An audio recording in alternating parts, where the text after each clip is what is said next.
In this video, we'll look into a fill layer feature in Affinity.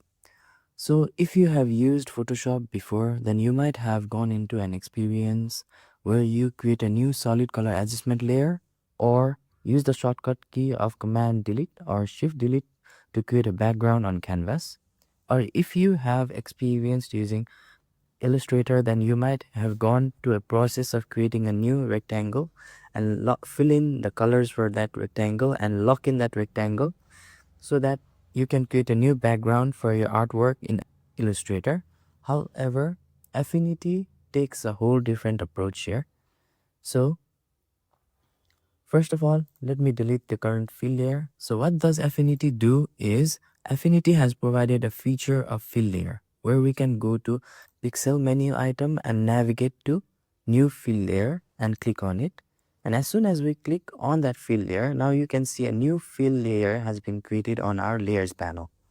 So this fill layer is special because Affinity understands that we need a background for our work or any artwork, and it creates this fill layer and automatically locks in this fill layer so that we do not accidentally move it when we are on the process of doing our work. So we can also change the color of fill layer to any color from this top contextual taskbar, and we can select the type of the fill color, which is solid by default. We can also select none if we do not want any fill color here. We can also set the type to linear, which is a gradient type. We can change the color of each individual gradient by clicking on the gradient and then picking a color like so. We can also explore other type of fill colors here, which is the elliptical, radial, which is the one that we used to use, like the circle gradient, or the conical, mesh, bitmap, and more. So these are the options or type of fill colors that fill layers has provided. So let's create or select the type of solid for now, and maybe we could select any color. Let's say I would go to a color of black or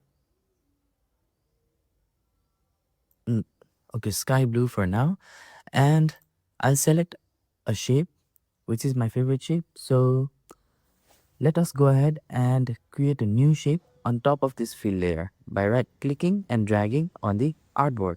Now you can see that a new shape has been created here clearly, and we can select any color that goes well with the shape like so.